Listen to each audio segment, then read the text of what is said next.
Nationwide Football League Extra, in association with the Nationwide Building Society. On the way, all the weekend's goals, life at the Palace is looking up, but Wolves hit dire trouble. It's up for grabs now. Cup giant killers Stockport star in this week's competition, and all this could be yours. And after Italy's Wembley smash and grab, we flash back to the great Azzurri side of '82. And we report on a real carry-on down by the seaside. This week, Southend United decided to back, not sack, their manager Ronnie Whelan for comments made to a referee, but his assistant manager Theo Foley wasn't quite as fortunate. But would Southend have taken such a moral high ground had their team been second from top in Division 1, not second from bottom? Well, some straight talking coming up. After the goals from the First Division, we'll start with the leaders Bolton.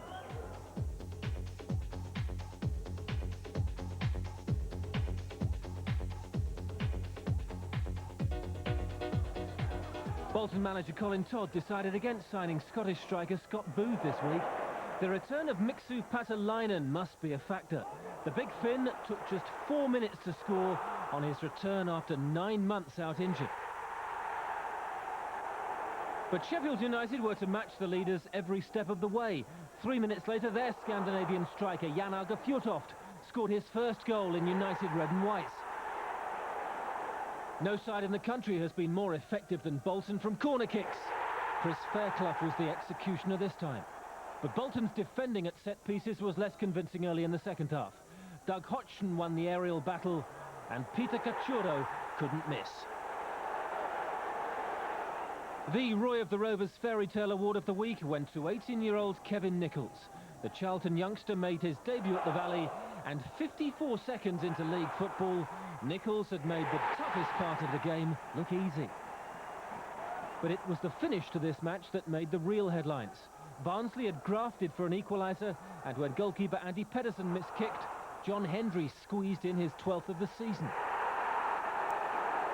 2 minutes from time, Charlton appeared to have won it. Sean Newton crossed.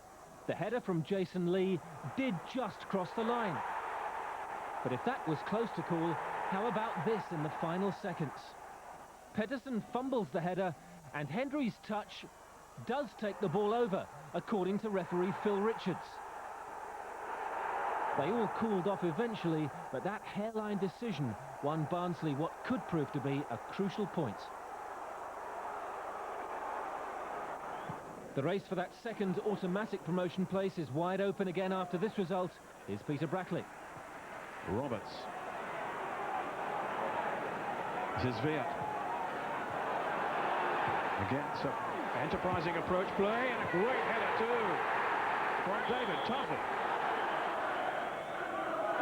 Here's Dyer. He's very sharp in front of goal. And he's pretty quick too. Here's Dyer, still making inroads into that Wolves defence, and the shot well saved, but forced it by Viet. Here's Dyer looking to stretch Wolves again. Hopkin has raced through the middle. Still Dyer. That's his shot. Now that's the third goal. We came wanting to win, and I was optimistic we could win, but obviously it's quite a formidable place, and we knew we'd have to be on our toes. But looking back on the 90 minutes, we thoroughly deserved the victory and played very, very well today. I think they've won the game easily without really having any, you know, they've not been up against anything at all today, you know, so very difficult to judge, you know, how good or how bad they are. At Carrow Road, Norwich City made mistakes, but how Ray Harford's West Brom and his little Canadian striker cashed in. The commentator is Tony Jones. Cook prepared to play his way out of trouble. But Scott has given the ball away. It's Pescasolido, and it's 1-0.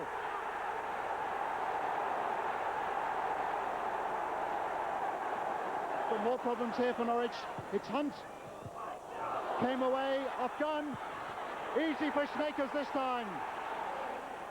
Now Mills.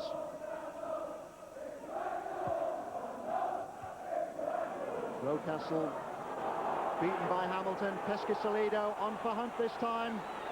It's Andy Hunt against Brian Gunn, and Pescasolido claims his second.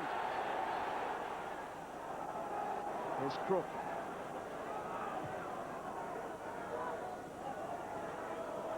Such. Johnson, who's pushing further forward. Such. Tremendous goal from Daryl Such.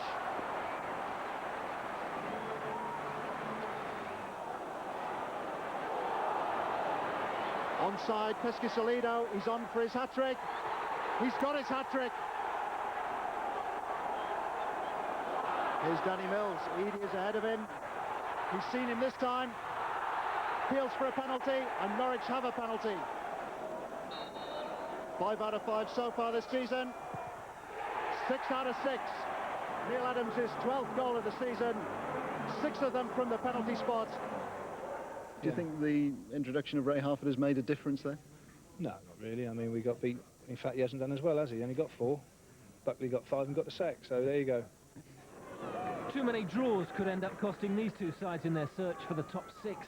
Ipswich's recent run of good form was personified by the supremely confident Paul Mason, who took on all comers and then curled in a real beauty. But their fluency was derailed by an equally fine goal. No messing from Port Vale's Lee Mills.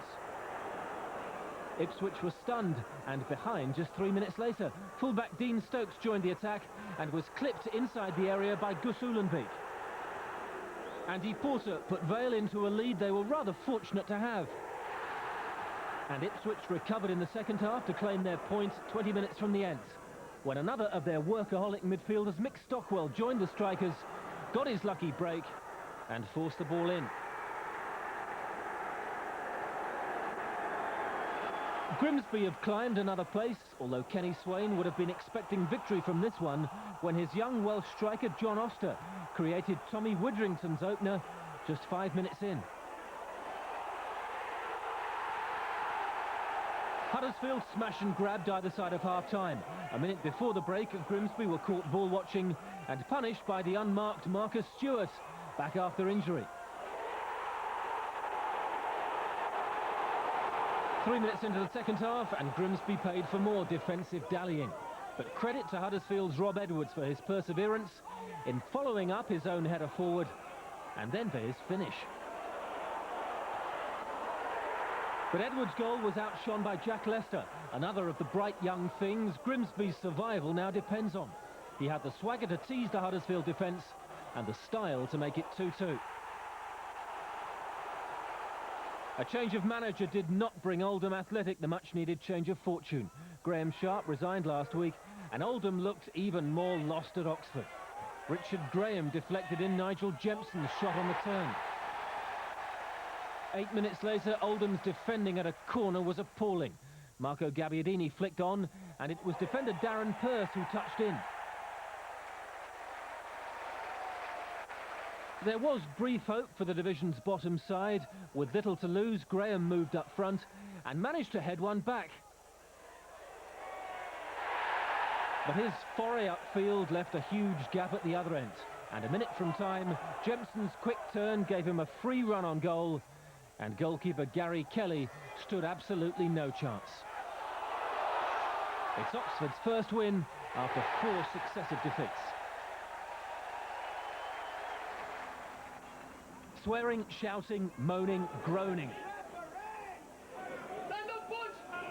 For 90 minutes, the manager's mouth is the ever-open door. Down on the bench, it's all in the game, and referees are usually on the receiving end. But when does arguing turn into anarchy? Since his Liverpool playing days, Ronnie Whelan has been well briefed in the refined art of ref baiting. But last week, with his Southend side 1-0 down at Manchester City, Whelan and his assistant manager Theo Foley went a whinge too far. As far as we were concerned, we have a management team up to half-time. Just after half-time, we've got no management team. If the referee had gone to the inst, he'd have made them go further in the stand and not even be able to convey anything to the players. And quite frankly, it's very simple. They got 2 red cards. They were told to leave the dugout. That's the same as a player being told to leave the field of play. And they have to be dealt with in the same sort of manner.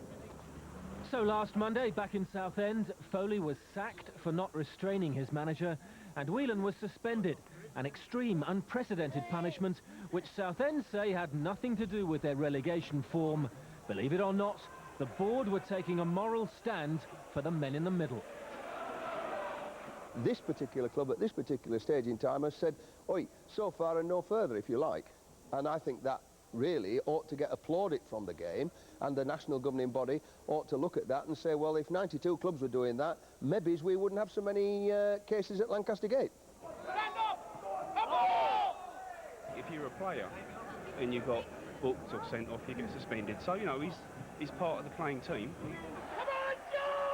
I think it's just an excuse to get rid of Whelan and Foley, but none of the fans want to get rid of Whelan. They want him here and that's it. Maybe they were looking for a reason to sack him, and maybe there wasn't a good enough reason in the end. Maybe that's why they had to reinstate him. Would this have happened, though, John, if Southend United had been second from top, not second from bottom? That Ronnie Whelan, you know, if Ronnie Whelan hadn't been struggling as a manager? Yeah, I think it's inevitable that people will ask that question. And I think it's a very, very fair question. I would like to think that within that situation, that it would have done, because I think it's very important for managers and for people on the line to direct their channel, their energy towards their players. How have other people in the game reacted to this? Because it's in many ways you're taking a stand for referees, and there aren't many chairmen who do that. I believe there's another team on the pitch. There's 3 teams, and I think all of them have to be treated fairly. The away team, the home team, and the 3 officials. I think it's a very important part of the game, and I think that if we treat them with the respect they get, then we'll get a better game. After reading the referee's report from Manchester City, Southend stayed loyal to Whelan. He still faces an FA disrepute charge, and on Saturday he cut a rather subdued figure. He'd barely seen his players all week, but whatever was said in the dressing room, it seemed to work. There was a passion and purpose about Southend's first half, crowned by Andy Thompson's goal. Lou Macari is another manager whose mouth has taken him into the murky waters of the odd misconduct hearing in the past. Older and wiser now, Macari's enthusiasm is still infectious, and he was out of his seat as Stoke pushed in the second half. 20 minutes from the end, the tireless Mike Sheeran almost scored, but in the scramble, Andy Harris deflected in an own goal. With 2 more points slipping away, the Southend chairman was starting to twitch in the director's box. But fittingly, the most turbulent few days in Ronnie Whelan's managerial life had a rousing finale. 5 minutes from the end, he sent on sub Andy Rammell. In stoppage time, Rammell won it with a brilliant goal. So much for the new stoical approach. Moments like that don't come along too often, but they make all that bottling up of tension down on the bench worthwhile. That's why Ronnie Whelan went into management, and maybe why the Southend board decided to stick with him. That last-minute winner takes Southend out of the relegation places. Grimsby also move up above Bradford, who were in FA Cup action. Oldham do have games in hand, but they're now 3 points behind. Despite that draw with Sheffield United, Bolton's lead is still 10 points. Barnsley go above Wolves, beaten by favourites.